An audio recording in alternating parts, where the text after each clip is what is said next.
पंजाब और वफाक की लड़ाई एक बार फिर शिद्दत इख्तियार कर गई है। सीसीपीओ लाहौर गुलाम महमूद डोगर के नून लीगी रहनुमाओं के खिलाफ दहशतगर्दी के मुकदमे के इंदराज के बाद वफाक उन्हें ओहदे से बर्खास्त करना चाह रही थी, तो वजीर आला पंजाब ने उन्हें काम जारी रखने के अहकामात सादिर कर दिए। वफाक के नोटिफिकेशन के बावजूद गुलाम डोगर अपने ओहदे पर बराजमान है और उन्होंने आज वजीर आला पंजाब से मुलाकात की कि जिसमें वजीर आला ने उन्हें गले लगाकर शाबाशी दी। सीसीपीओ लाहौर ने भी वाजे कर दिया है कि जब तक पंजाब हुकूमत उन्हें नहीं कहेगी वो उस वक्त तक ओहदा नहीं छोड़ेंगे, मगर गुलाम डोगर अगर एस्टैब्लिशमेंट डिवीजन की हदायत पर अमल नहीं करते तो वफाक उन्हें शोकॉज नोटिस भी जारी कर सकता है और 7 दिन बाद उन्हें मुअत्तल भी किया जा सकता है। सीसीपीओ लाहौर गुलाम महमूद डोगर को तहरीक इंसाफ ने दूसरी बार लाहौर पुलिस का सरबरा तैनात किया। उस्मान बुजदार ने उमर शेख को हटाकर गुलाम डोगर को तैनात किया। उनकी तैनाती की अहम तरीन वजह मुस्लिम लीग नून को टफ टाइम देना था। इस बात को इस अमर से भी तकवीयत मिलती है कि उस वक्त के आईजी पंजाब शोएब दस्तगीर पर भी यह दबाव था कि मुस्लिम लीग नून के रहनुमा जेलों से बाहर क्यों हैं, मगर तब शोएब दस्तगीर ने सियासी केसेस बनाने से इंकार कर दिया था और जब हमजा शहबाज वजीर आला बन गए तो गुलाम डोगर को सीसीपीओ के ओहदे से हटा दिया गया।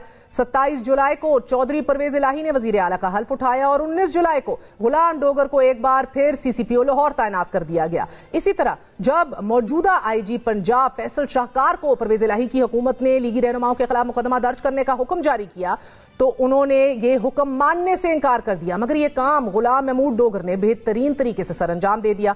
गुलाम डोगर के बारे में बताया जाता है कि 1999 में जब शहबाज शरीफ और नवाज शरीफ को कराची जेल में कैद किया गया तो गुलाम डोगर ने दोनों भाइयों के साथ पुलिस वाला रवैया रखा। इस पर शहबाज शरीफ ने कहा था कि वक्त बदलते देर नहीं लगती।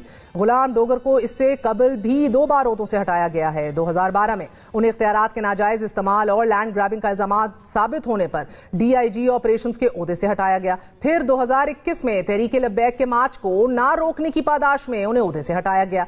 यह भी बताया जा रहा है कि परवेज इलाही की 2002 से 2007 की वजारत आला के दौरान भी गुलाम डोगर उनके बहुत करीब रह चुके हैं। यही वजह है कि सीसीपीओ लाहौर पंजाब हुकूमत के हुक्म की तामील में पेश है।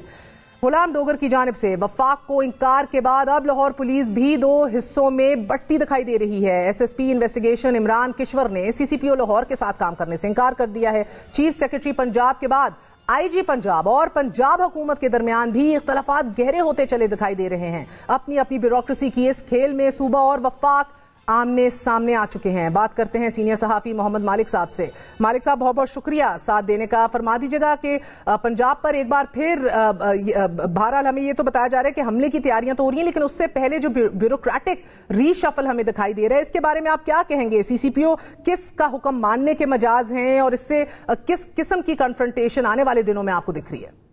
नहीं, देखिए सीधी सी बात है, अब तो स्ट्रेट कैंप्स बने हुए। आपने देखा होगा उसमें एक और बड़ी इंटरेस्टिंग खबर थी कि वजीर आला ने आईजी को भी, फैसल शाहकार को भी दावत दी कि वो मीटिंग के अंदर, जूम मीटिंग थी कि क्या थी, उसमें भी शामिल हों, which is very funny actually eight one level आप देखा जाए, क्योंकि वो चीफ एग्जीक्यूटिव हैं सूबे के एंड टेक्निकली आईजी साहब जो उनसे हैं उनको जो आगे जवाबदेही है, तो क्लियर कैंप्स अब बन गए हुए हैं और आई थिंक हर कोई अपनी साइड्स चूज करके बैठा हुआ है। और लेकिन मैं एक चीज़ देख रहा था, जब आपने अगर फुटेज आप उसकी देखें जो टेलीविजन पे भी चली, जहाँ डोगर साहब उनको मिल रहे हैं चीफ मिनिस्टर साहब को और वो थपकी दे रहे हैं, वो बड़ा एक एम्बैरेसिंग सा सीन था। वो ग्रेड 21 के अफसर हैं, यूनिफॉर्म के अंदर हैं, वो ऐसे झुक के थपकियाँ ले रहे हैं कि जैसे कोई आप किसी अपने नेफ्यू को, किसी छोटे को आप थपकियाँ दे रहे होते हैं। टेक्निकल चीज़ें अपनी जगह है, लेकिन मेरा ख्याल है ऑप्टिक्स में इन चीज़ों को बड़ा मैटर करता है कि जो लोग यूनिफॉर्म पहनते हैं वो उसकी पब्लिकली किस तरह इज्जत रखवाते हैं। एंड आई थिंक जो बिहेवियर हो रहा था इट वाज नॉट बिकमिंग।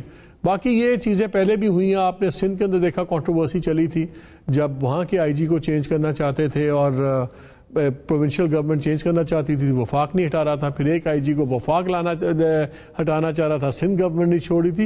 ये पहले भी होता रहा है और हमेशा पॉलिटिकल साइड्स लेते रहे अफसरान। सर, हमने इब्तिदाइयों में भी अभी 1999 में भी जब शहबाज शरीफ, नवाज शरीफ साहब कराची जेल में कैद थे, तब का भी अहवाल सुनाया कि डोगर साहब का क्या किरदार था। शहबाज शरीफ साहब ने भी कहा, उसके बाद 2 दफा उनको ओहदों से हटाया भी गया, फिर उसके बाद जिस तरह बहाल हुए, फिर इस बार जो उन्होंने काम दिया, एक लंबी तारीख भी मौजूद है अनफॉर्चुनेटली विद एवरी ब्यूरोक्रेट। लेकिन हम परवेज इलाही साहब के वजीर आला बनने से पहले अपनी ट्रांसमिशंस पे आप और मैं इस बात पे इत्तफाक कर रहे थे कि ब्यूरोक्रेसी की हैंडलिंग में वजीर आला अगर बन गए परवेज इलाही तो वो बहुत अबूर रखते हैं। Are you seeing that kind of control over the bureaucracy by him?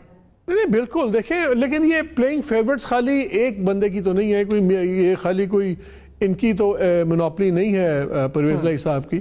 ہم نے جو نواز شریف صاحب کی گورنمنٹ تھی اس میں بھی پلینگ فیورٹس ہم نے دیکھے.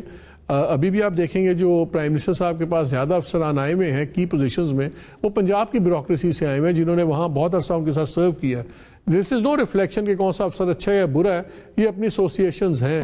اور آپ نے جو پوری تاریخ بتا دی ہے، یہ تو کچھ بڑی کی پوسٹ ہیں مہر پنجاب کے اندر. لشکر جہاں سی سی پی او لاہور، جتنے بڑے شہر ہیں ان کے سی سی پی اوز بڑی کرٹیکل ہے.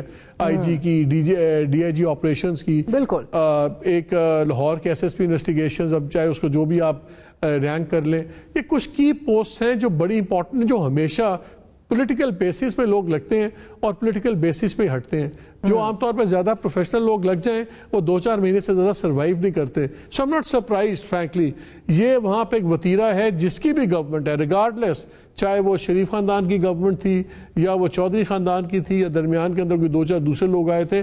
ایون مجھے یاد ہے وائی صاحب کے زمانے میں بھی کچھ اپوائنٹمنٹس ہوئی تھیں، وہ بھی فیوریٹزم کی بیسس پہ تھیں. سو یہ کوئی نئی بات نہیں ہے، پر اچھی بات نہیں ہے. ظاہر ہے we can't condone it. In the process sir یہ دھمکیاں بھی دی جا رہی ہیں کہ اب پنجاب کا تختہ الٹنے والے ایک بار پھر 186 کا یہ گولڈن نمبر اچیو کرتے ہیں کہ نہیں کرتے ہیں. Of course time will tell, but in the process آپ یہ بھی دیکھ رہے ہیں کیا یہ پنجاب میں تبدیلی لانا جو ہے عمران خان کو لانگ مارچ سے روکنے کے لیے کیا جا رہا ہے؟ کیا پلان ہے مسلم لیگ نون کا؟ میرا خیال ہے کہ ان کا زیادہ مسئلہ پہلے خود ہے کہ پہلے اپنا آپ تو سروائیول انٹیک کریں سینٹر کے اندر. پنجاب ابھی دور کی بات ہے، اتنی سمپل بات نہیں ہے. دیکھیے پنجاب کے اندر ان کو لوگ توڑنے کے لیے ان کو خالی پی ٹی آئی کے بھی کچھ لوگ توڑنے پڑتے ہیں. بات بڑی سیدھی سی ہے. 2 چیزیں ہیں.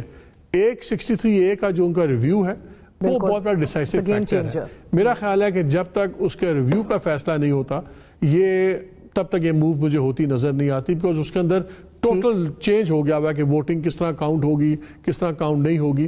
تو 63A کا جب تک ریویو نہیں ہوتا سپریم کورٹ کے فیصلے کا، اس کے بغیر مجھے کوئی چینج وہاں پہ نظر نہیں آتی، نہ ہی وہ سیریس موو نظر آتی. they might be saying a lot of things لیکن I don't see anything happening even moving جب تک 63. اور اس کے اندر میں آپ سے خبر بھی شیئر کر دیتا ہوں کہ کچھ یہ پروسیس ہو رہے ہیں، لیگل امینڈمنٹس آ رہی ہیں جس کے اندر ریویو پروسیس چینج ہو جائے گا.